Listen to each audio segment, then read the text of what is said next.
I came home after a 12-hour shift at the hospital, the smell of disinfectant still clinging to my scrubs. My body ached for rest, but what stopped me cold wasn't fatigue. It was the muffled sobs of my own kids. Liam's backpack lay half unzipped at the top of the basement stairs, Sophie clutching her stuffed fox with tears streaking her cheeks. My father's voice echoed from the hallway, calm in a way that cut deeper than any shout. "Your kids can adjust. Noah deserves the upstairs." I stood frozen. The basement door gaped open, the air damp, heavy, smelling of mildew. That was where they believed my children belonged. And in that moment, something inside me shifted from exhaustion to resolve. What happens next will change everything. Don't forget to subscribe to the channel and comment where you're watching from. The words replayed in my head like a cruel echo. Noah deserves the upstairs. The calm way my father said it made my stomach knot. He wasn't angry, not even irritated. He was stating it like a fact, the way someone might remark that the sun sets in the west. The certainty was what broke me, because certainty meant they had already decided. My children's tears were just background noise to their logic. Sophie's little voice trembled. "Mom, it's cold down there." I bent to her level, brushing her damp hair back from her forehead. "I know, sweetheart. I know." Liam didn't look at me. He stared at the basement door, jaw tight, his small hands clutching the straps of his bag like he was trying to anchor himself to something solid. I could see the question in his eyes, one he was too proud to ask. "Are we really worth less?" I straightened slowly, facing my parents in the hallway. My mother stood with her arms crossed, her face calm but cold. She didn't even flinch at Sophie's sobs. She simply said Noah needs stability. He's here all day. Liam and Sophie are at school most of the time. It just makes sense. Makes sense. The words stabbed deeper than if she had yelled. My mother had always had a way of dressing with cruelty and practicality. She would never say she loved one child more, but her decisions betrayed her every time. I opened my mouth, but nothing came out. My throat was tight. My instinct screamed to lash out, to fight, to shout that this was wrong. But I didn't, because somewhere deep inside I knew shouting would only feed their narrative. Rachel, the dramatic one. Rachel, the jealous one. Rachel, who never understood. So I stood silent, pressing Sophie closer to me, feeling Liam's quiet anger radiating beside us. My silence wasn't a weakness, not tonight. It was the gathering of something sharper, stronger. My father adjusted his glasses as if this entire conversation was nothing more than household logistics. "It's settled," he said. "The kids can adapt. Noah deserves the upstairs." I don't remember walking to my room or guiding my kids away from the open basement door. I only remember the weight of my own breathing, the hum of the refrigerator, the sound of Sophie's muffled sniffles against my shirt. I told them, "Go sit in our room for a while, okay? I'll come to you." They obeyed without argument. That was what broke me most. My children had learned not to fight for their place. When the door clicked shut behind them, I leaned against the wall. For a moment, exhaustion pulled at me harder than ever, but beneath it something harder crystallized: resolve. I had survived 12-hour shifts, nights where alarms screamed, and tiny bodies struggled for breath in hospital beds. I had stitched together broken hours of sleep, balanced bills on a single paycheck, and carried groceries up the stairs with aching arms. I could survive this. But should my children have to? The smell of mildew drifting from the basement answered for me. No. My eyes lingered on the narrow stairway, the cracked paint along the railing, the faint dampness that never really dried. I remembered winters when I was a child, when my father used to warn us not to play down there. Too cold, he said. Too damp. Dangerous for kids. Yet now somehow, it was suddenly suitable for Liam and Sophie. Because Noah needed the upstairs. The logic stung like ice water. I walked into my room and found the kids sitting together on the edge of my bed. Sophie clutched her stuffed fox tighter, her cheeks blotchy. Liam stared at the floor. His voice was quiet when he finally spoke. Grandma said Noah is more important. My chest tightened.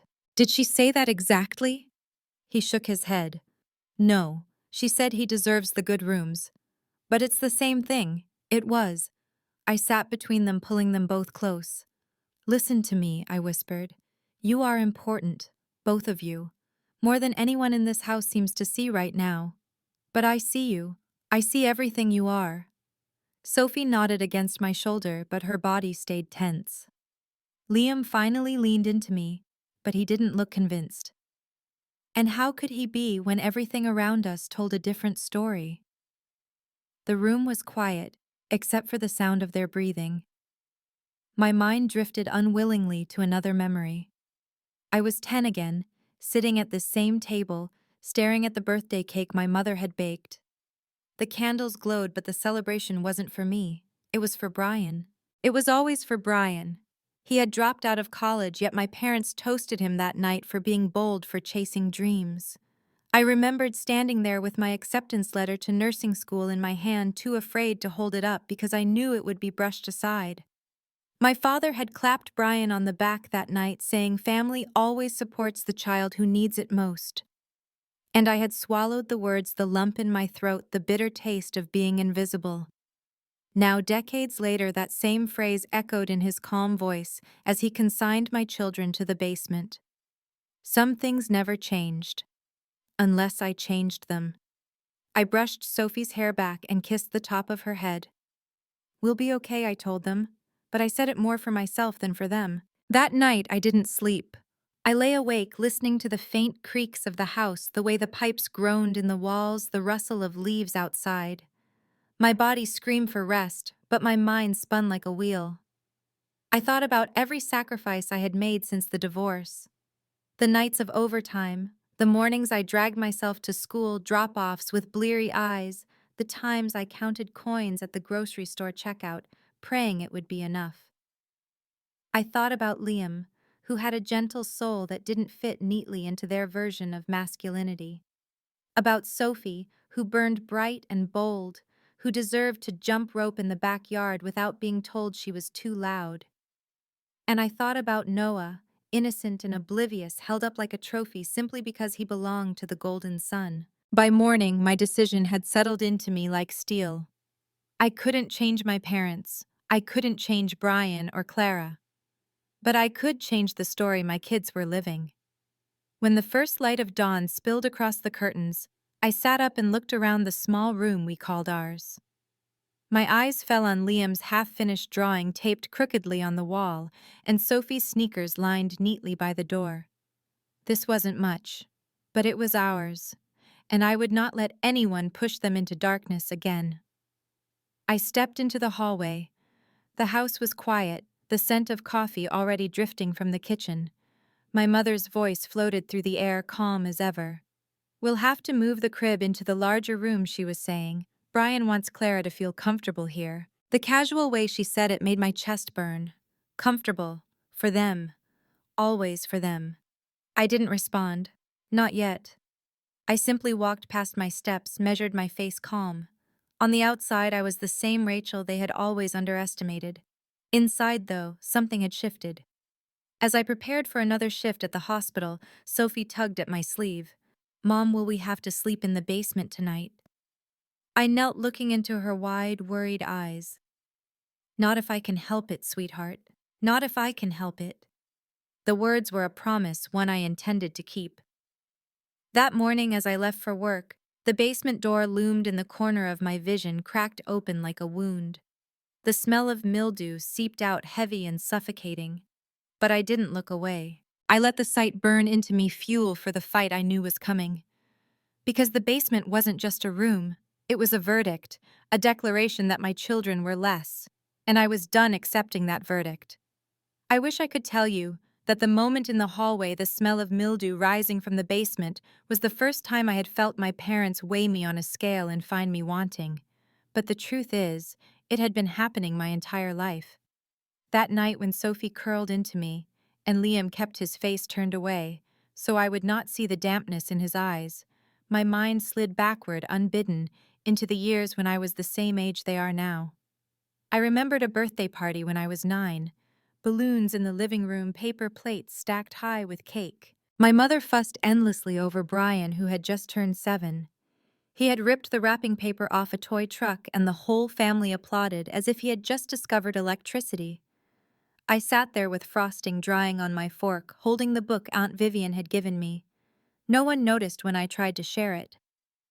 My father lifted Brian high onto his shoulders and said, "This one is destined for great things." I can still hear the way his voice swelled with pride. I can still remember the hollow echo it left in me. Christmas mornings followed the same script. My stocking always had practical gifts, socks, a new pair of gloves, sometimes a notebook. Brian's bulged with shiny gadgets and toys. He once got a train set so large it took over the entire living room. I asked my mother where I was supposed to sit to play with my own puzzles. She brushed my hair back absently and said Brian just needs more support. He's got a special spark. I didn't know then that those words would haunt me for decades, reshaping themselves into excuses for every slight, every overlooked effort. It wasn't just the gifts. It was the way the camera always tilted toward Brian. In every photograph that lined our hallway, he was front and center, grinning with frosting on his cheeks, blowing out candles and opening presents with ribbons flying. I was in the frame, yes, but always to the side, one step away, clapping politely. It is amazing how a child learns to read the language of margins. You learn not to demand space because no one offers it. You learn to survive on scraps of attention. As I sat on my bed that night with Liam and Sophie, those pictures flickered through my mind like an old film reel. It made Sophie's question slice even deeper. She had whispered it while I tucked the blanket under her chin. "Mom, are we less important?" The room had gone utterly still. Liam stared at the ceiling, holding his breath, as if her words had cracked something he had been trying to hold together. My throat tightened. I wanted to say no instantly to smother her worry and reassurances, but the truth sat heavily in my chest. Because hadn't I asked myself the same question 100 times as a child? I smoothed her hair and whispered, "No, sweetheart, you are not less important. You are everything." But the tremor in my voice betrayed me. Children hear what you mean even when you choose softer words. Sophie's eyes searched mine, and though she nodded, I could tell she wasn't convinced. That was when I understood that the poison of favoritism doesn't stop with one generation. It seeps down like water through cracks, finding the lowest places, settling there, until someone chooses to block it. I closed my eyes and saw myself at 16 standing in the gymnasium holding a certificate for academic excellence. My mother had clapped lightly distracted while Brian strutted in with a basketball trophy from a local league. My father kissed the top of his head, parading him around the room. I stood by the bleacher certificate folded into my hands like it was something to be ashamed of. I could still hear my father say, "Sports take real courage. Grades are nice, but Brian has leadership." That word leadership was his crown.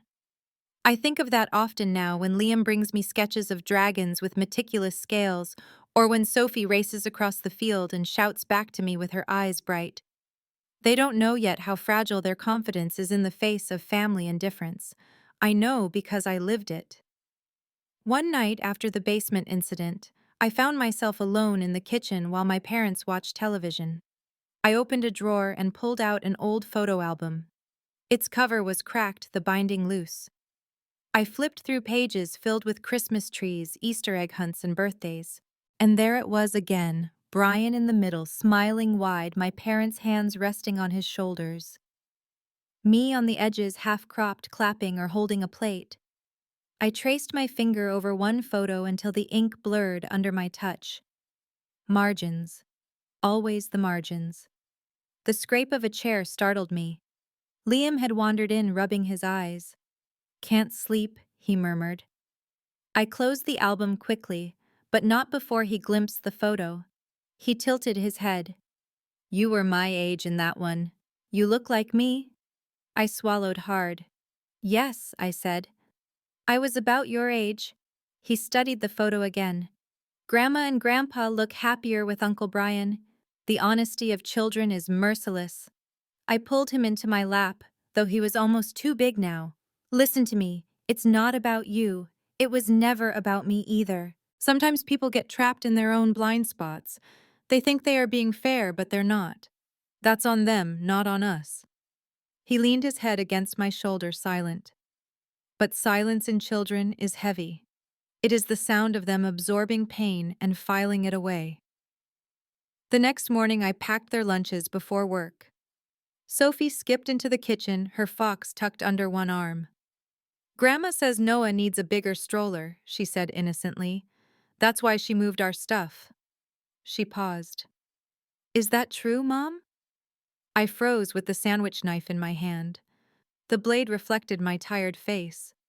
I bent down to meet her eyes. What's true is that Noah is a baby and babies need things. But what's also true is that you deserve love and respect. Both can be true at once. She frowned as if the logic didn't add up. And maybe it didn't. Because deep down I knew the truth in this house: love and respect were finite, and my children had been weighed and found lighter. As I sent them off to school, backpacks bouncing, I stayed by the doorway longer than usual. My father's words came back to me again. Brian just needs more support. That phrase had been repeated like scripture throughout my childhood. Whenever Brian failed a class, whenever he stormed out of practice, whenever he squandered money, the solution was always the same: more support.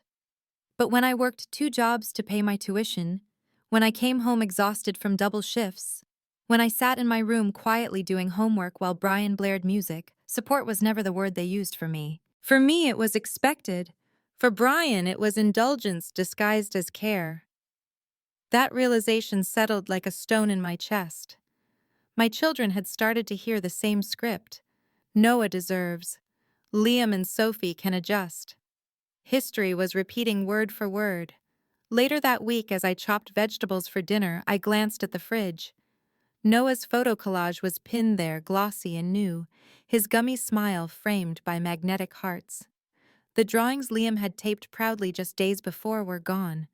I opened the trash bin, and there they were, crumpled with onion peels and coffee grounds. My hands shook. When Sophie bounded into the kitchen, I asked gently, "Did you see your brother's drawings?" She looked confused. "Grandma said they got messy," she replied. My chest ached. That was when I realized it wasn't just me anymore. The margins were spreading to my children. That night, as I stirred pasta and listened to the murmur of voices from the living room, I made a silent vow. I would not let their childhood look like mine in faded photographs. I would not let their achievements be folded and dismissed. When I carried dinner to the table, my mother smiled at me as if nothing was wrong. "Family helps family," she said warmly. I set the dishes down and looked at her, wondering if she even heard herself. Family helps family, but only some families, only the ones they had crowned golden. As we ate, Sophie glanced at me, her fox resting on her lap. Her eyes held the same question from the night before. "Mom, are we less important?" I reached under the table and squeezed her hand. "No," I whispered, but I knew I would have to prove it, not just say it. The clink of silverware echoed in the room. Brian laughed at something Clara said, and my parents joined in. Their faces glowed in the light, framed perfectly in the moment. I looked at my children, quiet, subdued, shrinking into themselves. The memory of those old photographs rushed back. The margins, the center, the hierarchy etched in smiles and poses. And I knew then what terrified me most. Unless I did something, my children would grow up learning to live in the margins just as I had. The basement was not the beginning. It was the latest chapter in a story that had started long ago. And it would be the last if I had anything to do with it. When the divorce papers were finalized, my father had patted my shoulder with a firmness that felt more like a verdict than comfort. "Just until you get back on your feet, Rachel." That was the agreement. Their home would be temporary, a landing pad, while I worked extra shifts, saved money, and found a place for Liam and Sophie. I told myself I was grateful. I told myself I could endure the small humiliations for a little while. A year, maybe. No more. At first, it didn't seem unbearable. I had tucked our suitcases into the corner of the guest room, telling the kids not to unpack too much because this wasn't permanent. My mother had cleared out a closet in what used to be her sewing room for the twins, squeezed 2 twin beds into the space, and called it generous. My father set down my bags with a grunt and reminded me again. Just temporary. We want you to get back on your feet, not to get comfortable. The irony was sharp. I was working 12-hour shifts at the children's hospital some nights, so drained I could barely drive home. Yet comfort was a word they wielded like a weapon, as if rest were indulgence, as if I should be punished for needing a roof over our heads. I folded my scrubs into neat stacks, left one suitcase zipped shut at the foot of my bed, and told myself I could live with feeling like a guest. I made sure to contribute. I bought groceries, cooked most dinners, and cleaned the bathrooms. Liam and Sophie learned to lower their voices in the evenings because Grandpa liked the house to be quiet after 8. I checked homework between shifts, tucked them into bed, and slipped back out into the night for overtime. I thought if I keep showing them I'm responsible, they'll see I'm not a burden. They'll see I'm trying. But the temporary stretch lasted longer than I imagined. Days blurred into weeks, weeks into months. The zipper on my suitcase gathered dust. The framed photos on the mantel stayed exactly as they had been for years. Brian grinning with his college roommates. Brian cutting the ribbon at the launch of his startup. Brian with my parents flanking him like proud bookends. Not one frame included me or my children. Our presence in the house was like the suitcase at the end of my bed, tolerated, but never fully opened, never fully welcomed. One Sunday evening, as I set plates on the table, my mother watched me from the kitchen doorway. "You're working too much," she said. It was the closest she came to showing concern. I wiped my hands on a towel. "The kids need stability. I need to save for our own place." She nodded distractedly and turned back to the pot on the stove. "Brian just needs more support," she murmured almost to herself. It wasn't even about me. The old refrain. The one who explained away everything. That week, I came home from a night shift to find the driveway crowded with boxes. Brian's car was parked crookedly, trunk open, Clara cradling baby Noah on her hip, while movers carried furniture up the steps. For a moment, I thought they were dropping things off for storage. Then I stepped inside and saw my father directing traffic, gesturing at which rooms to fill. Brian looked up, grinning, as if this were a reunion. "Hey, sis." Renovation finally started. "The place is a wreck. We'll just crash here until it's done." Clara adjusted the baby's blanket and added, "Only 6 to 8 weeks. You won't even notice us." I stood in the entryway, my scrubs wrinkled, exhaustion clinging to me like a second skin. "Notice you? You're moving an entire house into this one." My gaze darted to the hallway where Liam and Sophie stood frozen, their backpacks still from school. They looked at the boxes piling up the crib being carried into the room across from theirs, and I saw it in their faces, the same displacement I had felt when I was their age. The shrinking of space, of worth. My mother bustled in with her cheerful voice as though she hadn't heard the silence pressing in around us. "Family helps family, Rachel. It's only temporary." She smiled, smoothing Noah's hair with her hand. I bit my lip until I tasted blood. Temporary. The word had become a leash tied around my ankle. It had been temporary for me for over a year, yet no one blinked when Brian declared his own temporary stay. His comfort was a priority. Mine was a burden. Liam whispered to me later as we folded his clothes back into drawers that suddenly felt smaller. "Does this mean we'll have to leave, no sweetheart?" I said quickly. "We're not leaving." But I couldn't tell him what I already knew. We were no longer guests. We were obstacles. That first dinner with Brian and Clara, back under my parents' roof, was a performance. Clara's laughter filled the room, Noah babbled in his high chair, and my parents clapped every sound he made. Sophie poked at her green beans in silence, while Liam folded his napkin into tight creases. When my father raised his glass and said, "Here's to family pulling together," I forced a smile. My jaw ached from holding it in place. Later that night, I returned to my room and stared at the unopened suitcase at the foot of my bed. Its shape in the dim light mocked me. Temporary, still temporary. I wanted to unzip it, scatter clothes everywhere, and claim the space as mine. But I didn't. Because no matter how many dinners I cooked, no matter how much money I handed my mother for groceries, no matter how careful my children were to tiptoe and whisper, we were not welcome to settle. The house grew louder, busier as weeks passed. Brian took calls from the living room, his voice booming about investors and deadlines. Clara rearranged kitchen shelves, moving my carefully stacked spices to make room for jars of baby food. My mother followed her around like an assistant, praising her choices. My father joked with Brian late into the night, their laughter spilling down the hall, while I tried to help Liam finish a school project at the dining table. One evening, Clara handed me a laundry basket with a smile too sweet to be sincere. I left Noah's things in the machine. Hope that's okay. I bit back the reply that rose in my throat and carried the damp baby clothes upstairs. Sophie watched me with wide eyes. Mom, why do we always do their chores? I swallowed and said, because sometimes it's easier than arguing. But inside, I knew it was because in this house my labor was expected. Brian's presence was celebrated. The walls seemed to shrink each day. Liam's artwork disappeared from the fridge again, replaced by Noah's daycare schedule. Sophie's jump rope was shoved into a closet because it cluttered the hallway. The sound of my children faded, not because they were quieter, but because they had learned to retreat. One night I found Sophie sitting cross-legged on our bed, her fox clutched tight. She asked in a small voice, "Mom, are we ever going to have our own place?" The question cracked something in me. Soon, I promised. I don't know when, but soon. I kissed her forehead and turned off the light. Then I sat in the dark, staring at the outline of that unopened suitcase. It wasn't just luggage, it was a symbol of everything we were denied, settling in, belonging, claiming space. We weren't allowed to unpack, because in this house we were always temporary.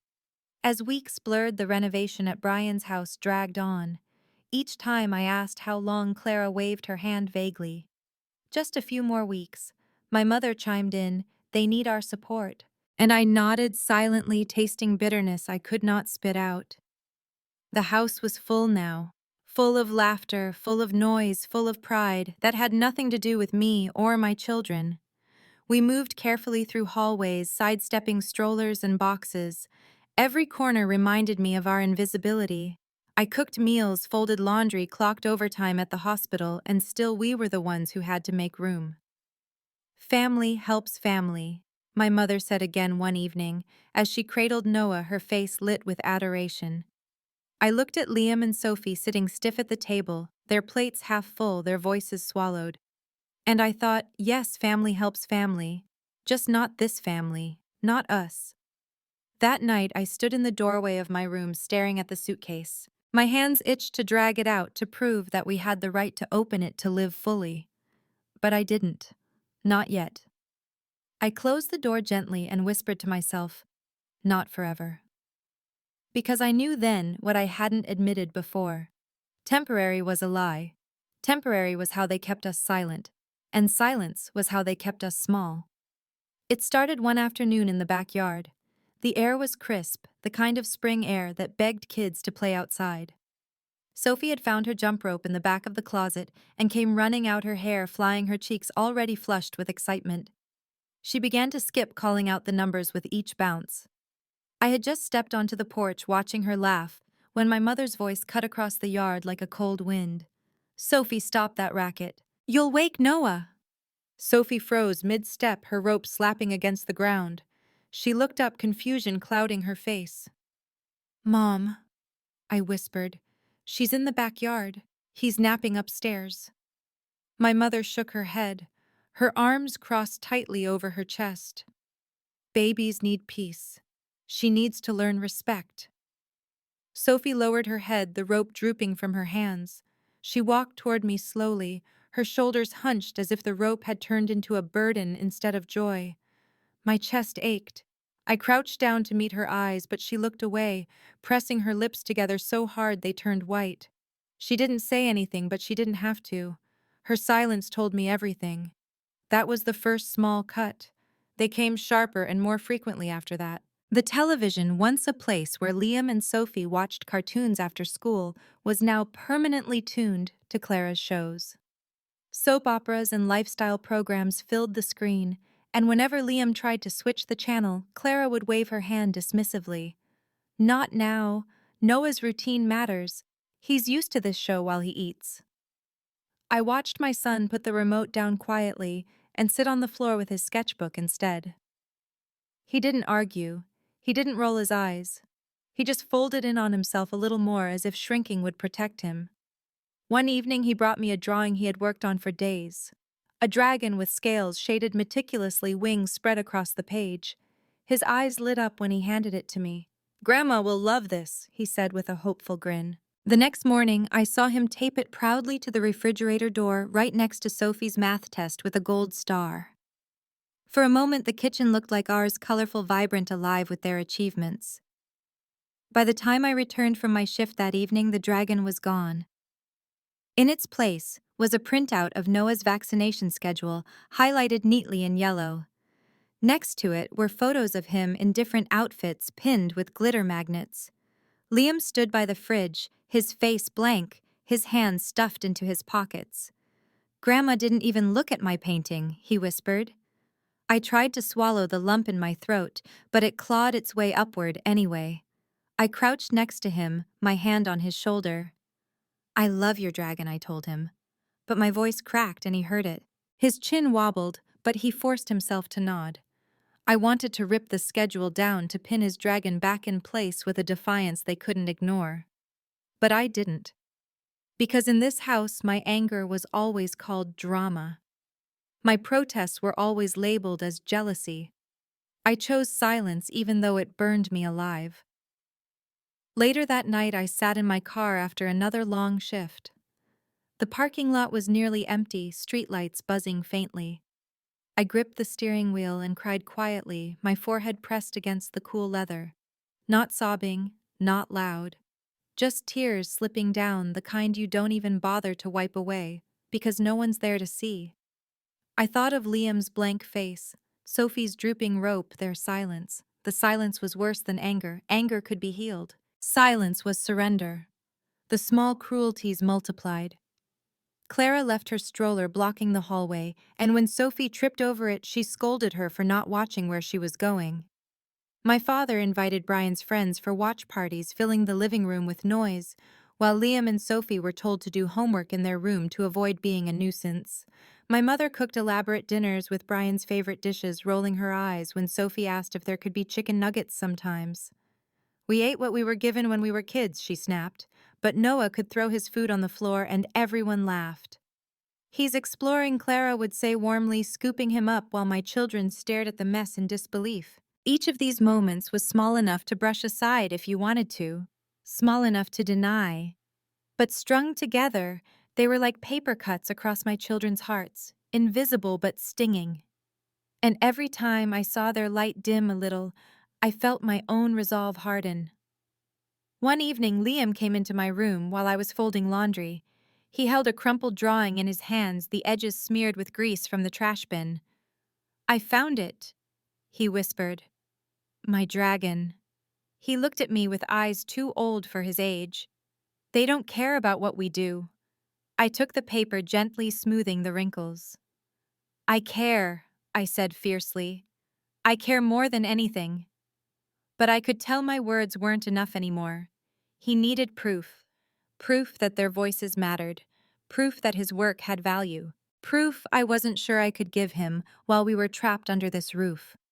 The fridge had become a battlefield, a symbol of who mattered. Each time I saw Noah's smiling face, plastered across it, Liam's dragon buried in the trash, I felt the weight of generations pressing down on me. I remembered my own school project, a poster on the solar system I had made in 5th grade. I had worked all week coloring carefully, gluing labels in neat rows. I had taped it to the fridge proud. The next day it was gone, replaced by Brian's soccer schedule. My mother had smiled when I asked. We need to keep track of his games. He needs our support. That phrase again. Support. Always him, never me. History was repeating itself, only this time it was my children standing in the margins. The night after Liam found his dragon in the trash, I sat in my car again, the engine off, the silence pressing in. I thought of the way Sophie had pressed her rope into a corner, too afraid to use it. I thought of Liam's whisper about his painting. I thought of myself at their age asking why my project had disappeared. The tears came again, but this time they weren't soft. They were hot, angry, scalding.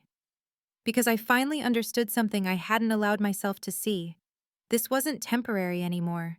This wasn't just a rough patch. This was an inheritance. The kind of inheritance no lawyer could write down in a will. The inheritance of invisibility. And I wasn't going to let my children inherit it. I wiped my face, started the car, and drove home. When I walked inside, the fridge glowed with Noah's face, the TV played Clara's shows, and the stroller blocked the hall. The same picture as always. But inside me, something was shifting. The small cruelties had built into a storm, and though I hadn't unleashed it yet, I knew the day was coming. For now, I tucked Liam and Sophie into bed, smoothing their blankets, whispering that I loved them. Their eyes were heavy with exhaustion, but they clung to me a little longer, as if they sensed the promise forming in my chest. Sleep, I told them. I'll take care of it. They didn't know what I meant. Maybe I didn't either, but I knew one thing with certainty.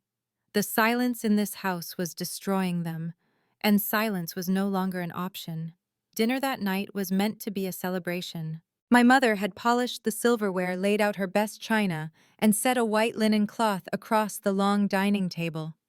The smell of roasted chicken and buttered rolls filled the house, but beneath the aromas, there was a heaviness that pressed into my chest.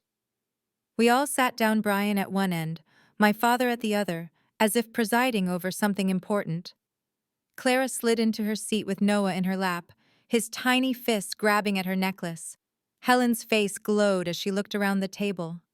Before anyone had even touched a bite, she leaned forward with a proud smile. Noah is almost walking, she announced, her voice high with pride. Any day now he'll be running around this house. She chuckled as she patted his hand, just like his father. Brian was walking at 9 months too. Some children are simply advanced. The words hung over the table like a verdict. I glanced at Liam and Sophie sitting stiffly beside me. Sophie's fork hovered over her plate, her lips pressed tightly together. Liam stared at his peas, pushing them around in a quiet circle. Clara kissed Noah's head dramatically. He's so strong already. He's going to be just like Brian, a natural leader. I felt my chest tighten. It wasn't the first time I had heard this script, but it hit differently now with my children sitting there forced to absorb it. My father raised his glass, grinning proudly. To the future of the Carter family, he said. Plates clinked, glasses lifted. Liam shifted uncomfortably, his cheeks coloring. Sophie stabbed at her chicken, chewing slowly. I wanted to say something, but my words caught in my throat. As if on cue, Noah grabbed a fistful of mashed potatoes and hurled it onto the white tablecloth. The creamy mess splattered across the pristine fabric, dripping down the edge of the table. Clara laughed loudly. Oh, he's exploring. He has such curiosity. My mother joined in with a soft chuckle. Babies do that.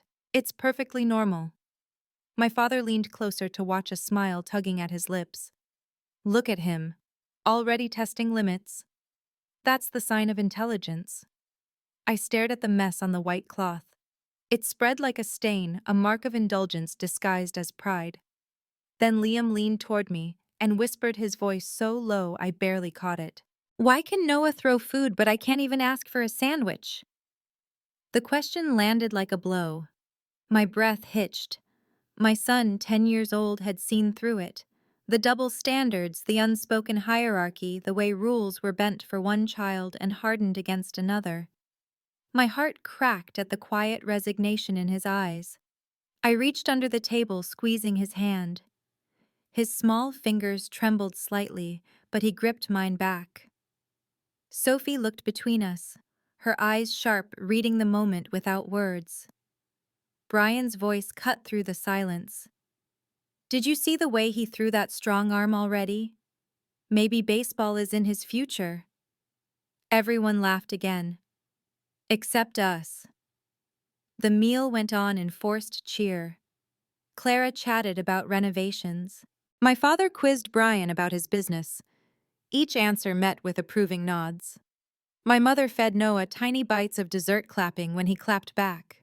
Across from me, Aunt Vivian sat quietly, her eyes observant. She wasn't smiling. She watched Liam and Sophie shrink smaller, saw my forced smile, saw the potatoes drying into the cloth. When dessert plates were cleared, she touched my arm gently. Rachel, can I have a word? I followed her into the hallway, away from the chatter. Her voice was low but firm. This isn't healthy. You know that, right? I froze, startled by her bluntness. She looked at me, her gaze unwavering. They are hurting your children. It's not just favoritism anymore. It's damaged. You need to get out. My throat tightened. It's not that simple, I whispered. I'm saving working extra shifts. I'm trying. She pressed my hand. I know. But you can't let them break those kids. You can't let history repeat itself. Her words sliced straight into the place I kept locked tight. History repeating. My father's voice, my mother's smiles, Brian's trophies, my empty spaces on the fridge. And now Liam's drawings are in the trash. Sophie's rope is shoved aside, their whispered questions about importance. Aunt Vivian saw it too. I wasn't crazy. I wasn't imagining it. The sound of laughter rose from the dining room, Brian's booming voice leading the chorus. I closed my eyes. The potatoes on the cloth. The dragon drawing in the trash. Sophie's silence. Liam's whisper. It wasn't just me anymore. When I returned to the table, I could barely taste the pie my mother had proudly baked. My stomach churned. Liam picked at his crust, and Sophie excused herself early. My parents didn't notice. They were too busy marveling at Noah's claps. Later, as the house settled, I prepared for my night shift. The hallway was dim, the white cloth bundled in my mother's arms, potatoes still smeared across it. She smiled softly at Noah sleeping in her lap. Boys will be boys. I grabbed my coat, my stethoscope slung around my neck. Outside, the air was cool, the sky dark. I sat in my car, gripping the wheel, and felt the tears gather. But I wasn't alone this time. My phone buzzed. It was Olivia, my coworker. Everything okay? I typed back quickly. Long dinner, hard night. Her reply came fast. Want to talk during break. At the hospital that night, between checking vitals and soothing a feverish child, I found her in the staff lounge. She poured me a cup of coffee, her eyes kind. You look wrecked. I sank into the chair, exhaustion pulling at me. It's the same story, I admitted. They celebrate Brian, they worship Noah and my kids. They don't even see them. Olivia frowned. That's not just unfair, Rachel. That's harmful. Kids remember. They carry that. Her words mirrored Aunt Vivian's. I felt something stir inside me. Maybe this wasn't just my bitterness. Maybe it was reality spoken aloud by people who had no stake in the family politics. I sipped the bitter coffee, the hospital hum around us. For the first time, I let myself believe it fully. This wasn't normal. It wasn't healthy. And it couldn't go on. That night, when I walked back into the ward, the beep of monitors felt steadier than the beat of my heart. I looked at the children in beds, their parents hovering anxiously, clinging to every breath. And I thought of Liam's whisper, Sophie's silence. They deserved parents who clung, who celebrated, who fought. By the time dawn broke, I knew what Aunt Vivian meant. Get out. Not today, not tomorrow, but soon. Because the potatoes on the cloth weren't just a mess. They were a symbol, a line drawn in food and laughter, declaring who was free to make chaos and who had to stay quiet. And I couldn't let my children grow up believing they belonged on the silent side of that line. The days after that dinner felt heavier than any 12-hour shift I had ever worked. Every time I walked past the dining room, I saw the stain of potatoes on that white cloth. In my mind, heard Liam's whisper replaying like a quiet siren. Why can Noah throw food, but I can't even ask for a sandwich? Those words burrowed into me deeper than anything my parents or brother could have said. I knew then I couldn't just survive this house anymore. I had to find a way out. So I began what I came to think of as the secret montage of my life. I picked up every extra shift offered at the hospital. When someone called out sick, I volunteered. When a colleague asked for coverage, I said yes. My body ached, my eyes burned, but the thought of Liam's quiet question pushed me forward. I worked days that bled into nights, nights that dissolved into dawns. The fluorescent lights of the children's ward became my constant companions, my own exhaustion hidden behind practiced smiles for my patients. Between shifts, I met with a realtor named Dana, a friend of Olivia's cousin. Dana was brisk, no-nonsense, and wore heels that clicked decisively on tile floors. She slid rental listings across the table at a small coffee shop, pointing at numbers circled in pen. This one's close to the hospital, has good schools, and has 3 bedrooms. The rent is steep, but with your income and credit, you'll qualify. I leaned over the papers, my heart racing as if I were committing a crime. Could I afford it? Barely. Could I not afford it? Not anymore. Dana looked me in the eye. You're carrying more than your fair share right now. It's time you had a place where you and your kids can breathe. Her words felt like oxygen. The next week, between back-to-back shifts, I walked through a small rental house on a quiet street 10 minutes from the hospital. The living room smelled faintly of fresh paint, and the kitchen had old cabinets, but sunlight streamed in through a wide window. The bedrooms were modest, but they were ours if I wanted them. I pictured Sophie lining up her stuffed foxes on a shelf, Liam taping his dragon drawings to a fridge that belonged to us alone. Dana handed me the papers. If you're ready, we can submit today. My hands trembled as I signed each stroke of my pen, louder in my mind than my parents' voices had ever been. When she slid the new keys across the table, I tucked them into my wallet, my fingers curling around them like they were treasure. My heart pounded as if the metal could give me away right then and there. I didn't tell Liam or Sophie, not yet. Because children hold on to hope like it's breath, and hope can be dangerous if it's snatched away. I wouldn't risk their disappointment if something fell through. So I smiled when they asked about moving someday, and I told them soon, not yet, just wait. Then I carried the weight of that secret alone, the keys hidden deep in my wallet, pressing against me each time I reached for a dollar bill. Olivia caught me one night in the hospital lounge, my face pale with fatigue, my hands shaking from too much coffee and too little sleep. "You're burning yourself out," she said gently. I stared into my paper cup and whispered, "I can't let my kids think this is normal. This house, this silence, this favoritism. If I don't show them something different, they'll think this is love." Olivia squeezed my shoulder. "Then keep going. You're stronger than you know." Her faith in me became another ember in the fire I was building. The pace of my life quickened. Hospital, realtor, paperwork. The savings chart is hidden in my locker instead of the bathroom wall where my kids could see it. Every step carried urgency. Every dollar saved was another brick in the foundation of the life I was building in secret. Back at my parents' house, nothing changed. The fridge stayed plastered with Noah's face. The TV stayed tuned to Clara's shows. The stroller blocked the hall. Liam stopped leaving drawings out at all, stuffing them into a folder under his bed instead. Sophie stopped asking to play jump rope. The rope curled like a forgotten snake in the corner. The house shrank around them, and they shrank with it. One evening, Clara scolded Sophie for leaving her backpack by the door. "Children need to learn responsibility," she said sweetly, stepping over the stroller she had left sprawling across the same hallway. Sophie carried her bag upstairs in silence. I followed, rage tightening my chest. But when I saw Sophie's face in our room, her fox clutched against her, I swallowed my anger. Just a little longer, I told myself. Just a little longer. The night I finally signed the lease, the realtor's office was filled with fluorescent light that reflected on the stack of papers. My signature felt like a lifeline, each page binding me to freedom. When it was done, Dana pressed the final document into a folder and smiled. "Congratulations. Move-in is in 3 weeks. 3 weeks." My heart leapt and sank at once. It was so close yet felt like forever. I slipped the keys into my wallet, feeling their weight. They glinted briefly in the office light before disappearing into the leather hidden like contraband. To anyone else, they were just keys. To me, they were salvation. That evening, back at my parents' house, I stood in the hallway while my father watched television, Noah babbling on his lap.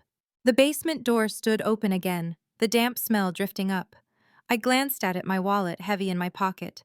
The contrast seared into me, the keys to light and air hidden against my body. The door to mildew and darkness yawning open before me. The past and the future side by side. I closed the door gently, the click loud in the silence. No one noticed. But I noticed. And for the first time, I didn't feel trapped. I felt ready. That night, as I tucked Liam and Sophie into bed, they both leaned into me with unusual quiet. "Mom," Sophie whispered, "will it always be like this?" I smoothed her hair, pressing a kiss to her forehead. "Not forever." Liam looked at me, his eyes wary but hopeful. "You promise?" I swallowed the keys pressing against me through the fabric of my jeans. "I promise," I said softly. After they drifted off, I sat in the dark of our small room, listening to the muffled sounds of my parents laughing in the living room with Brian and Clara. The laughter didn't pierce me the way it used to, because now I had something they didn't know about, something they couldn't take from me. A plan, a future, a key. And sometimes love isn't loud or showy. Sometimes love is the quiet preparation of an escape, the silent building of a door where none exists. I had built that door.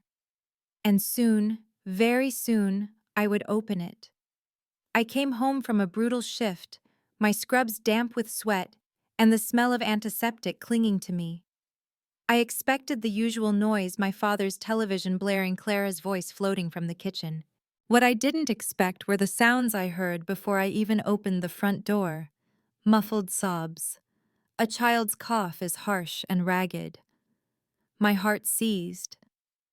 I dropped my bag by the steps and hurried inside. The air smelled faintly of bleach and mildew, a sharpness that caught in my throat. Sophie sat on the bottom step of the basement stairs, her stuffed fox crushed in her arms, her cheeks streaked with tears.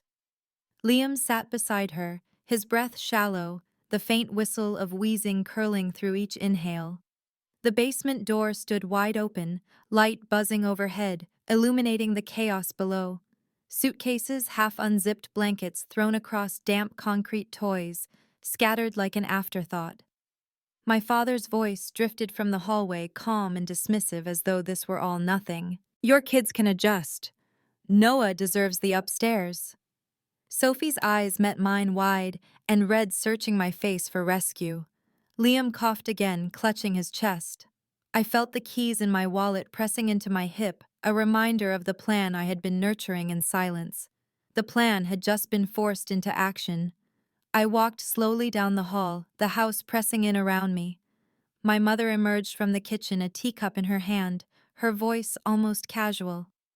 "Rachel, don't be dramatic. They're fine down there.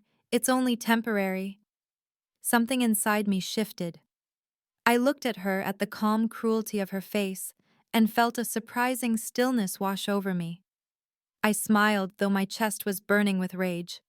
I stopped being dramatic a long time ago. I turned back to Liam and Sophie. Their small bodies looked so fragile against the harsh basement light. I knelt, brushing Sophie's hair back, feeling the dampness of tears and basement air on her skin. "Pack your bags," I said softly. They blinked at me, confusion sparking through their exhaustion. "Go on," I repeated gently. "Take what matters most. We'll come back for the rest later." Behind me, my father barked from the living room, his tone sharp now. "For heaven's sake, Rachel, stop with the theatrics. No one is asking you to leave." I straightened, my smile never faltering. "No, Dad, you already made it clear where we stand, and we deserve better." Brian appeared from the hallway, Noah balanced on his hip, Clara trailing behind him. Their expressions shifted from annoyance to disbelief. "What nonsense is this?" Clara scoffed.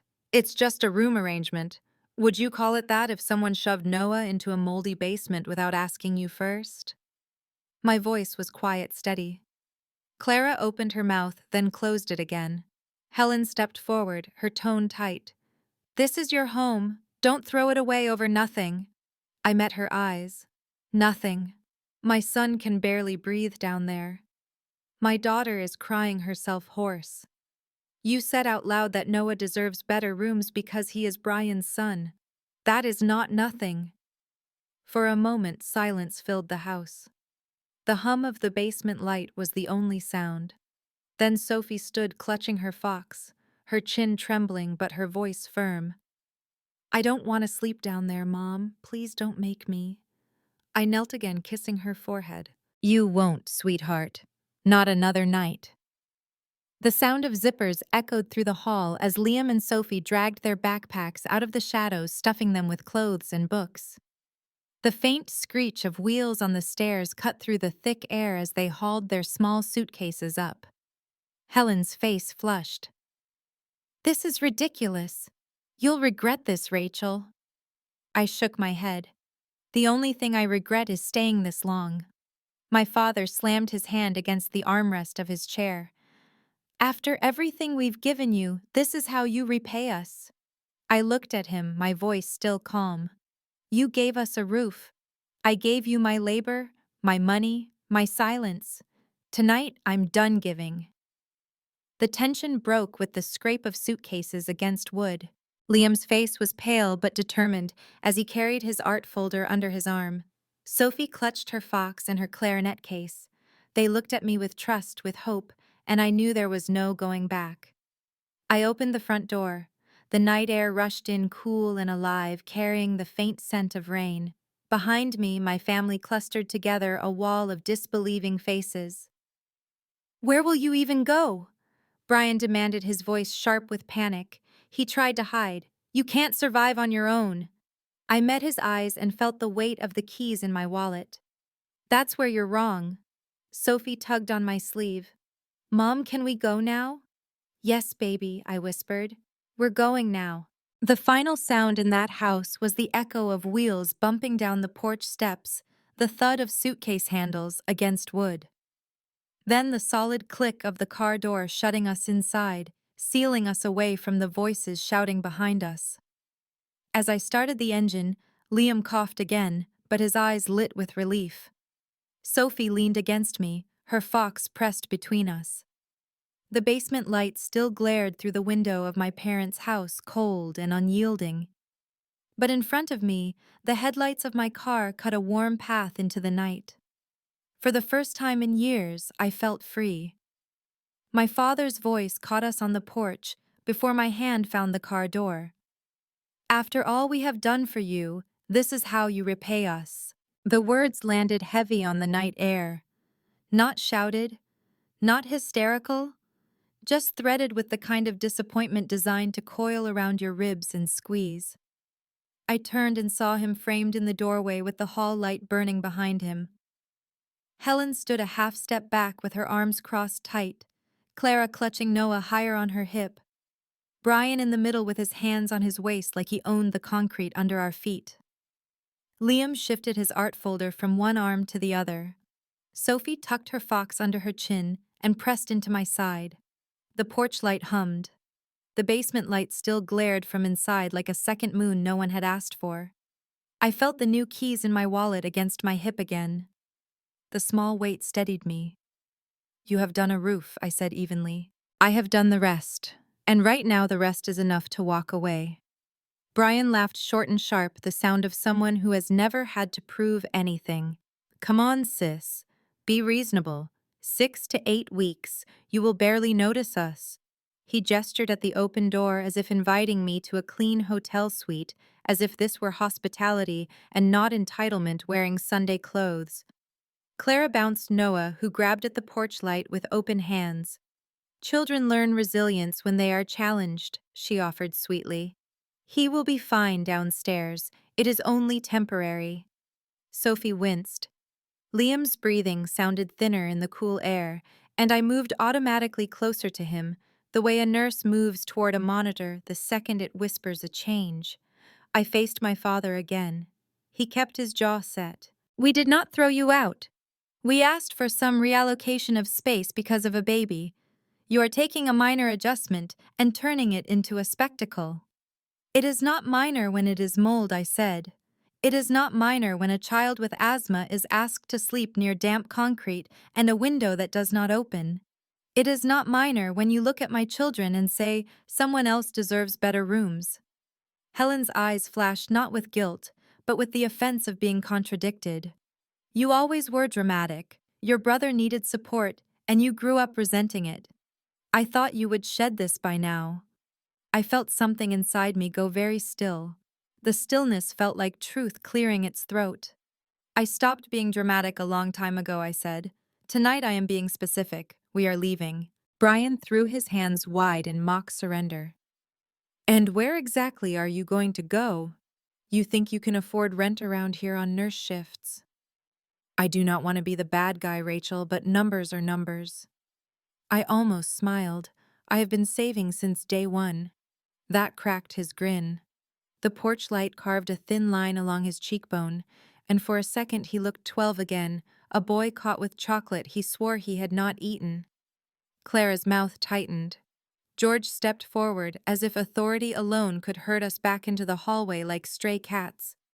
You are not thinking clearly. You are tired. Come back inside and we will talk about this in the morning. Sophie's hand found mine and squeezed. I looked at her, then at Liam at the doorway where the house pooled like a stain, all those years of photographs and polite applause arranged around a center that had never been mine. I reached for my wallet and felt the keys again. The metal was cool against my fingertips. I did not need to brandish them like proof. Their knowledge was enough. 3 weeks ago, I signed a lease, I said. Move-in date is set. Utilities are already ordered. The first month's rent was cleared yesterday. The porch seemed to tilt. Silence rippled outward across all of their faces, a synchronized shock. Even Noah quieted as if tone were a thing he could hear. Helen blinked hard. You did this behind our backs. After we opened our home, after all we have sacrificed. That word again. Sacrifice. It always arrived dressed in the work that other people did for them. You opened your home and asked us not to unpack, I said. You opened your home and let my children be treated like clutter. You asked me to exchange my voice for a place to sleep. I can do for myself now. I have done for myself. And for my children. George's voice dropped to the register he used on broken rules. That house better be in a good school district. His practical mind had a way of erupting through even his anger like weeds through a sidewalk crack. It is, I said. Closer to the hospital. Same district. Liam and Sophie will not have to change schools. Liam lifted his head, hope flickering across his face in a tiny dawn. Sophie gasped, the kind of small, relieved sound a kid makes when they realize the monster is not under the bed after all. Clara exhaled in disbelief. Where did you even get the money? I looked at Brian when I answered. By doing the chores you did not see. By taking the shifts you did not notice. By contributing to the groceries you forgot I bought. By choosing not to buy new and making the old last. By keeping spreadsheets in my head when my hands were washing your baby bottles. His jaw flexed, but he said nothing. Aunt Vivian's car pulled into the curb like the universe had been listening. She stepped out with the measured calm of someone used to navigating family weather. She took in the scene at a glance. The suitcases on the porch, the posture of my parents, the faces of my kids. She caught my eye and gave a small nod as if to say, I see you. I stepped down one stair, met her in the yard, and for a second pressed my forehead to hers, the way you do when the people who raised you are trying to unmake you. She leaned back and whispered so softly that only I heard. Good. Go. George bristled at her presence. Vivian, do not encourage this. She will regret it. He gestured toward me as if I were an idea, not a woman. Vivian folded her hands. Sometimes regret is a luxury people imagine when they have never had to survive. Let her choose. Helen went quiet, then gathered herself for one last angle. The holidays, she said, as if she were invoking a binding contract. What will we tell the family? How will this look? We will tell them we are moving because a basement is for boxes, not children, I said. We will tell them we have boundaries. We will tell them we learned that love is not control. Brian chuckled again, but softer this time, like he could not locate the joke's edge. You are really doing this then. You are really going to walk out because you cannot share. I did not answer him. I stepped one more stair down to where the headlights of my car washed a warm band of light over the grass and into the hem of Helen's robe, making the white glow yellow like old paper. In that, their faces changed. Surprise became offense. Offense became the creeping awareness that the thing they thought they owned did not belong to them at all. George tried once more. If you walk out that door, do not expect the same welcome back. I thought of Sophie curled small with her rope tucked away. I thought of Liam fishing his dragon out of coffee grounds. I thought of the basement air nestling into their lungs the way old stories nestle into bones. I said I stopped expecting a welcome a long time ago. Sophie tugged again. Mom, please. Liam reached for the suitcase handle and the tiny wheels clicked like a metronome. The rhythm steadied me. At the edge of my vision, the basement light still shone cold and unblinking, but my car's headlights were warm as a hearth. The contrast pulled a line straight through me, past and future. The cold that wanted to write on our skin and the heat that said not anymore. Brian lifted his chin. You are going to come back when it is hard. You always come back. People like you do not last alone. I looked him full in the face. People like me build last from pieces other people overlook. People like me keep lists in their heads of every time their children were asked to make themselves small. People like me learned to survive in the margins and then stepped out of them anyway. His mouth opened and closed. No sound. Clara rocked Noah, who had started to fuss now that the silence had stretched too long. She looked down at him and hushed. For a split second I felt what I always felt around babies: tenderness. The truth was that none of this was his fault. That did not alter my next step. I helped Liam lift his bag into the trunk. I took Sophie's clarinet and placed it carefully on the back seat beside her fox, as if their future and her music were one object that could not be crushed. The porch light hummed louder. The night felt like it was leaning in to hear. Helen spoke my name, Rachel. The syllables were an offering and an accusation together. You will miss us. We are your family. I turned toward her and let my eyes soften, because the part of me that loves them does not disappear, just because I learned not to live on it. I will miss who you could have been to my children. That is different. She flinched as if the air had stung. George looked down at his slippers. The sound of their house reached us now, the way the ocean reaches shore. A clock ticking, the TV murmuring, the basement light clicking once like a throat clearing. I slid into the driver's seat. The wheel felt familiar. My hands remembered the shape from 100 late-night drives home from the hospital under blue dawns. Liam buckled in beside Sophie. Their faces were raw and ready. I rolled the window down because I needed them to hear me without the glass. We will come back tomorrow to collect the rest, I said. Please leave their things as they are. We are not arguing tonight. We are leaving. It is not a threat. It is done. George started to step off the porch like he might block the car with his body. Vivian's hand landed lightly on his forearm without looking at him, and somehow he stopped. The headlights cast him in a wash that made every crease at the corner of his mouth visible. The wash caught in Helen's eyes and turned them wet. Brian raised his hands again, but they fell without words. I put the car in reverse. Tires crunched the small stones. The driveway opened like a runway chalked in light. Halfway down, I looked up, and the beams illuminated all their faces in a last tableau. Surprise cooling to anger. Anger is thinning into fear. Fear shading into something like awe. Not of me. Of the quiet. Of the fact that quiet could move mountains if it wanted to. Liam whispered, and Mom and I heard relief mixed with the ache of leaving a shape he knew. Sophie leaned closer so her shoulder rested against mine. The house shrank in the mirrors. The porch light became a dot. The basement window glowed like a small, stubborn eye and then vanished behind hedges. At the end of the street, I stopped at the sign and let myself breathe. My hands shook now that it was done. The shaking was a kind of joy wearing exhaustion's coat. I turned left. The road unfurled toward a place with a kitchen window that caught afternoon light, and a fridge that would hold dragons and math tests and nothing else if we wanted. I drove in silence for a few blocks so the night could settle around us. Then Liam said it with a careful hope that sounded like a new instrument learning its first note. "We are really leaving." I nodded. "We are leaving."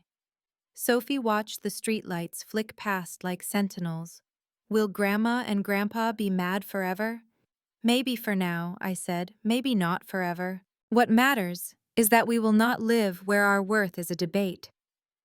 A few minutes later, we pulled onto Olivia's street because some nights you need a soft landing, even when the runway is yours.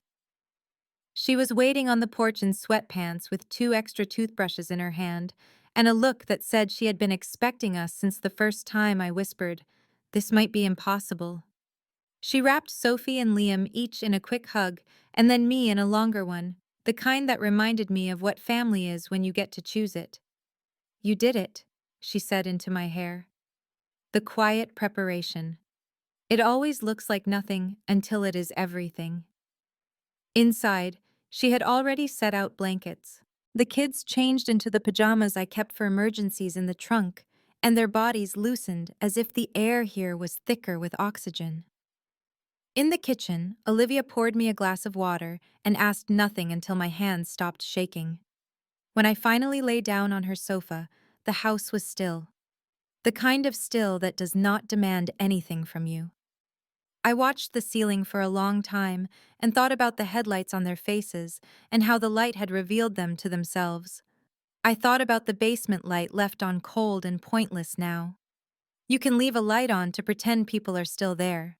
But some departures do not fade. They cut clean. A little after midnight, my phone vibrated. A message from Helen appeared. "Please come back in the morning, we can talk." I turned the phone face down. Another from George. "This will be hard."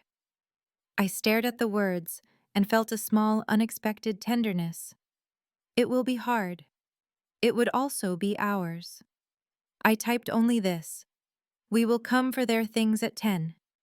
I closed my eyes with the keys still in my pocket because I could not stand to put them anywhere else yet. I could feel their shape through the fabric. The teeth pressed a tiny pattern against my thigh, and it felt like a seal. Not a secret anymore. A fact. A chosen future beating quietly in metal. When sleep found me at last, it came without the house's hum, without the TV's low tease of someone else's life in the next room, without the smell of damp pretending it is air. It came with the image of headlights turning corners I chose. It came with a message that felt truer with each breath. Power does not always announce itself. Sometimes it is a folder signed in fluorescent light. Sometimes it is rent paid and utilities ordered. Sometimes it is a sentence said steadily on a porch. I have been saving since day one. Morning would bring the return for boxes, the sideways looks, the bargaining, the inventory of losses. But the night had already delivered what I had needed most. The proof that quiet preparation can move a car off a driveway, can shift a story off its rails, can draw a line that does not waver even under porch light interrogation. The house behind us went dark, one lamp at a time. Our future switched on without needing permission. And in the last flicker of consciousness, I felt Liam roll closer to his sister on the air mattress. Olivia had made heard. Sophie exhale like a long-held breath, finally let go, and knew that somewhere the basement light had finally been turned off. The morning we moved into the little house, the air felt different on my skin, as if the world itself knew we were stepping into a new chapter. I slid the key into the lock, my hand trembling not from fatigue, but from something closer to awe. When the door swung open, light spilled across a bare living room with scuffed wooden floors and white walls that seemed to glow in the morning sun. Sophie gasped and ran ahead, her fox tucked under her arm, her hair flying like she had just been released from a cage. Liam followed more slowly, his art folder clutched tight, his eyes wide as though afraid the vision might vanish if he blinked too quickly. We had no furniture yet, just a few boxes and the promise of deliveries to come. But the space didn't feel empty. It felt waiting like a canvas ready to hold our colors. I set the pizza boxes on the floor, and we sat cross-legged, our voices echoing in the bare room. Grease stained the cardboard tomato sauce smeared on Sophie's chin. Liam laughed with his mouth full, and for the first time in too long, their laughter sounded unburdened. I looked around at the walls and pictured them already full drawings taped haphazardly, school photos, maybe even shelves of Sophie's trophies, or Liam's framed artwork. For once, I didn't see a basement. I didn't see mold or silence or a fridge covered in someone else's milestones. I saw a possibility. After lunch, I pulled open the door of the refrigerator, still humming with that metallic cold only brand new appliances have. The shelves were spotless, waiting. Liam hesitated at the doorway, his dragon drawing in hand. "Can I?" he asked. My throat tightened. "Yes, sweetheart. It's yours." He pressed the paper against the smooth white surface with a magnet we'd picked up from the moving box. Sophie added her math test beside it, the gold star shining under the kitchen light. The fridge looked suddenly alive. I whispered almost to myself, "Love isn't words, it's choices." That night we ate cereal from paper bowls because the dishes hadn't arrived yet. Sophie insisted on practicing her clarinet in her new room, and the sound was wobbly but free. Liam sprawled on the floor of his room, sketching another dragon, this one larger wings, stretching as if about to take flight. I lay on a blanket in the living room, listening to the house breathe, the hum of the fridge, the sound of my children claiming space with joy. 2 weeks later, the knock came. I opened the door to find Helen and George on the porch. Their faces looked smaller, somehow shrunken by something heavier than pride. My father held a paper bag of groceries in his hands, as though the offering itself could undo the past. My mother's eyes were rimmed with red. "Rachel," George said quietly, "maybe we were unfair." The words caught in the air between us like fragile glass. I studied them, not rushing to touch. My father, the man who had dismissed my anger as jealousy, was now standing on my porch with the faint tremor of admission in his voice. Helen shifted uncomfortably, her gaze dropping to the welcome mat. Sophie peeked from behind me, her fox in hand. Liam hovered by the fridge, his drawing still taped in the center, bright and undeniable. "We've been talking," my mother added softly. "We didn't realize how much we were asking of you, or how it must have felt for the kids." I stepped aside to let them in, not out of obligation, but choice. They walked into the kitchen, and George's eyes caught on the fridge. The dragon and the gold star stared back at him, undeniable evidence of what recognition looks like when it's given freely. Liam straightened his small shoulders, squared with pride. "This is my drawing," he said firmly. Sophie lifted her paper. "And this is my test." For once, my parents didn't dismiss. George's lips pressed together, a flicker of shame passing across his face. "Love isn't words," I said quietly, standing beside the fridge. "It's choices. You chose over and over who mattered more. We're choosing differently here." Helen's eyes filled with tears, but she didn't argue. She just nodded, a slight bowing of her head, as though she finally saw what she had refused for so long. They left after a short visit, the paper bag of groceries still sitting on the counter. That night, after the kids went to bed, I found an envelope slipped under the door. My father's handwriting scrawled my name across the front. Inside was a letter, halting and uneven. He didn't say sorry, not directly, but the words circled it. "I know I wasn't fair. I know I asked too much. I don't know how to fix it, but I want to try." It was a half apology, a beginning carved from stone. I folded the letter, placed it in the drawer beside the keys to our new home, and let it sit there not as a weight, but as a marker. The next morning, Liam taped another drawing to the fridge and Sophie added a sticker she had earned from her teacher. The white surface grew crowded, a gallery of their worth. I poured coffee, sunlight spilling across the counter, and thought about how building a home isn't just walls or locks or leases. It's rewriting the script handed to you, giving your children a story where they aren't in the margins. The house hummed around us, steady, alive. I glanced at the fridge one more time, at the dragon spreading its wings, and knew we had begun again. 6 months later, the morning light slid across our kitchen table like a soft ribbon, and I realized the house had learned our names. The fridge hummed under the weight of Liam's newest dragon and Sophie's music certificate. The hallway carried the thrum of busy mornings that belonged to us. I had just finished packing lunches when my phone buzzed with an email that changed the tempo of the day without raising the volume. The hospital had approved my promotion, charge nurse on the pediatric floor, more stable hours. A raise that would loosen our tight budget just enough to exhale. I set the phone down and leaned against the counter. For a long time, I did not move. Relief came like a quiet tide. In the doorway, Liam hovered with his backpack and art folder. Sophie popped up behind him with her clarinet case dangling from one hand. They read my face the way they have learned to read the weather. "Something is different, Mom." I smiled, in that way where your cheeks know before your brain catches up. "Better different. Later, we will celebrate. Get your shoes." We stepped out to the small yard before school, and the air had that warm sheen late spring wears when it wants to practice being summer. Sophie did a twirl on the grass and announced that coach put her on midfield. Liam pointed out a cloud shaped exactly like a whale. I watched them with a steadiness I had not possessed a year ago. I did not hover around the idea of disaster. I did not translate their joy into a list of risks. The morning had room. We had room. On the drive, Sophie pressed her nose to the window and said, "Mom, I feel like I can breathe here." She had said it in whispers the first week we moved in, while lying on her floor staring at the new ceiling fan as if it were a star map.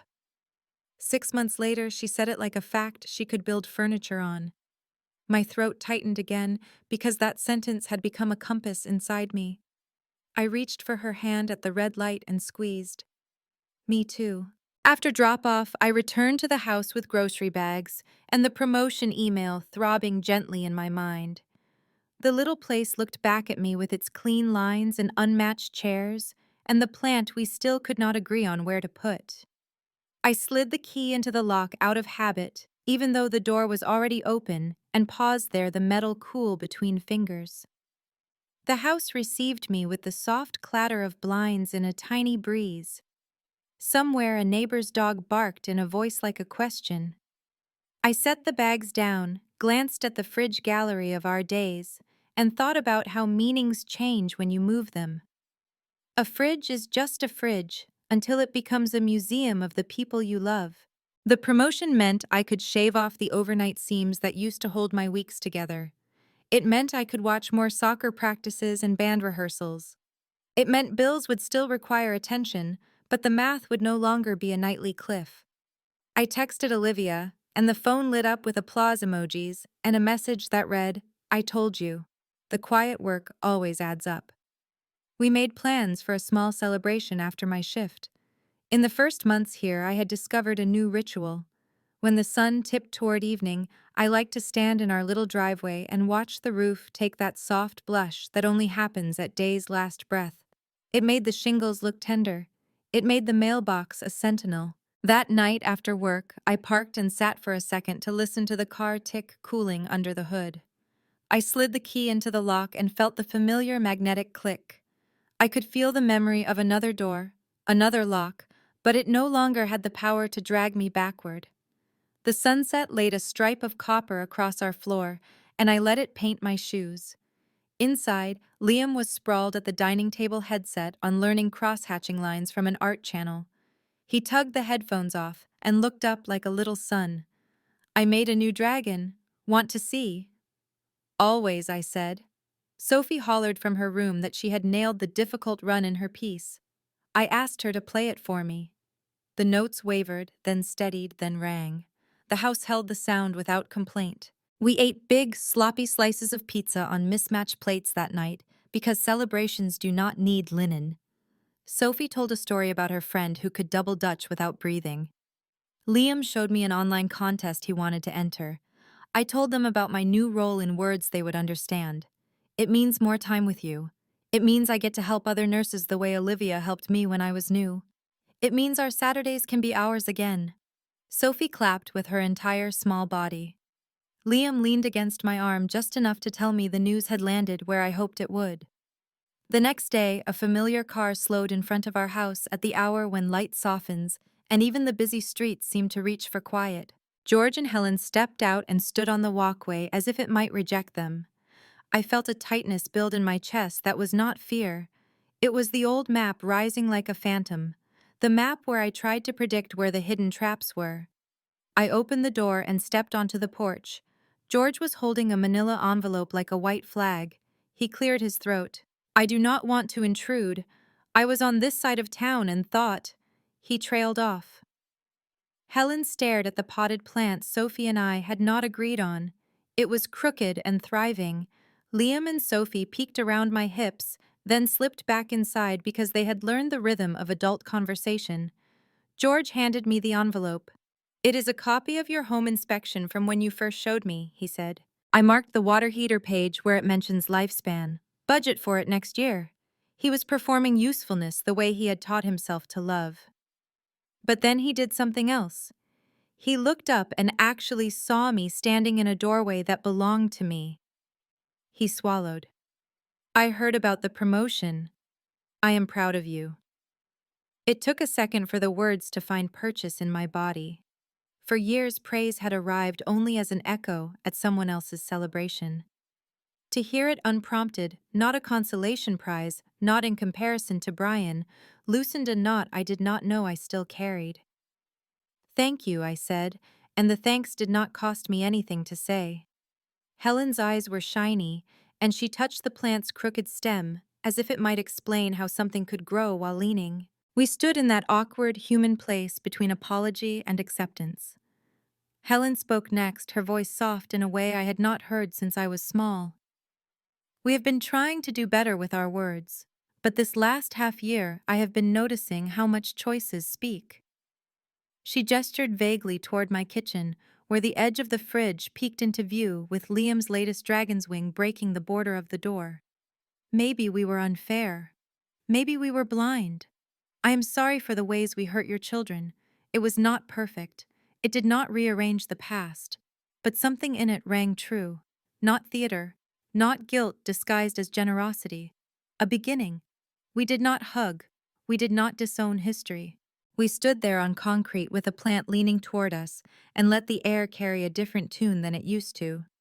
When they left, the porch steps groaned a little under their weight, and then were quiet again. Inside, Liam asked in a careful voice if they were still mad.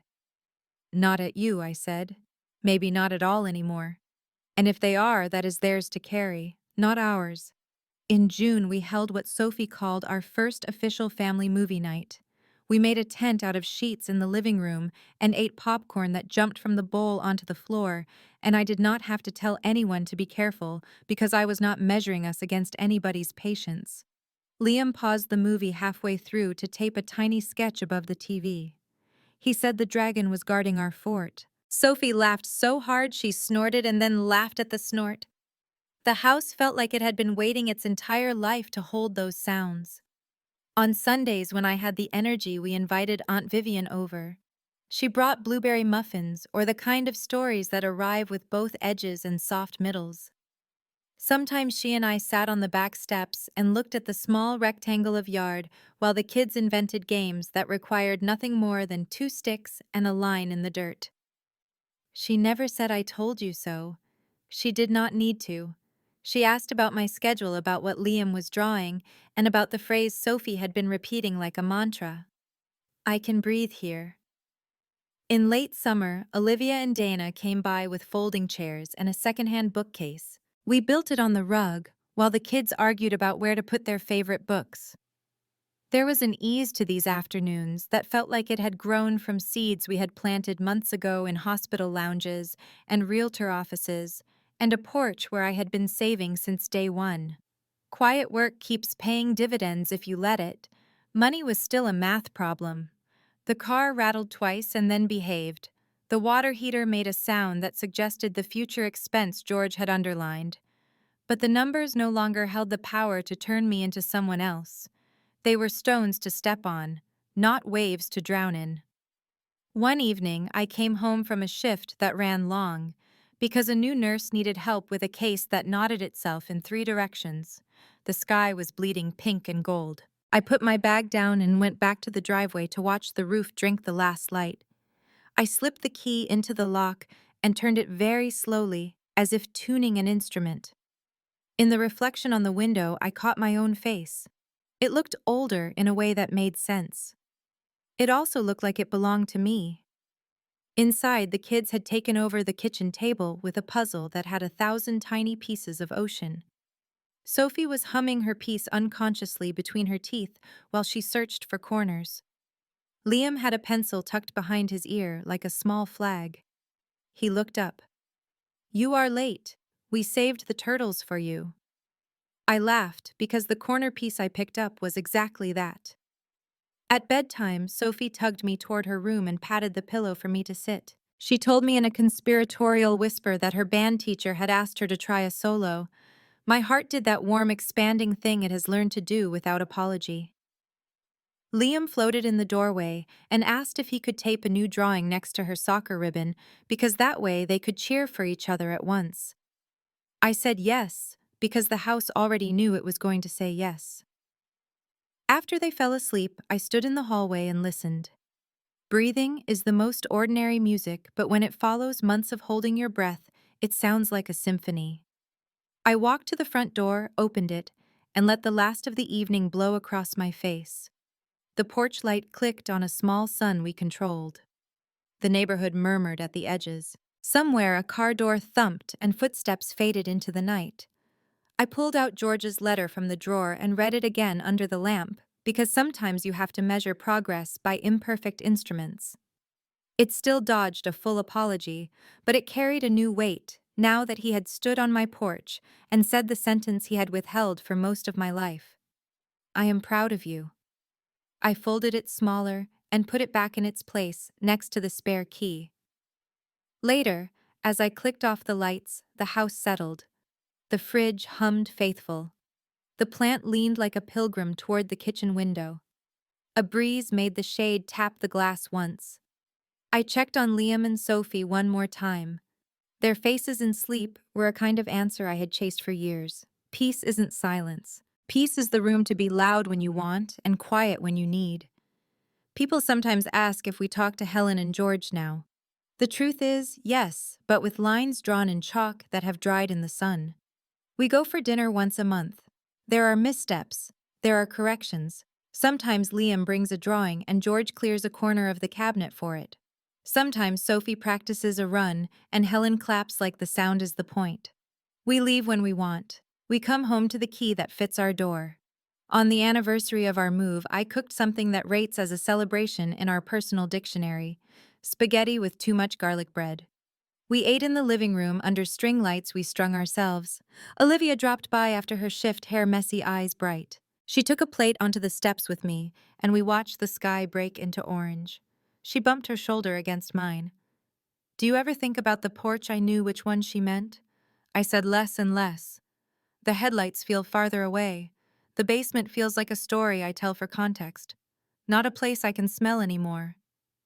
The sun sank, and the roof wore its blush. I went inside to load the last dishes and found Liam asleep on the couch, halfway through a sketch of a dragon looking not angry, but curious. Sophie was curled on the rug with her fox tucked under her chin, a ribbon tangled in her hair. I turned off the string lights, and for a second the room held them in a soft cradle of shadow. Fade out is not just a film trick. It is something homes do when they know their people are safe. I stood in the doorway and whispered the question I had asked myself every night for months, and now offered to anyone whose stomach nodded at familiar hallways. Have you ever had to choose between family approval and your children's well-being? What would you do? Thank you for joining me on this journey. If you enjoyed this story, please like this video, subscribe to the channel, and share your thoughts in the comments. To listen to the next story, click on the playlist now, showing on screen.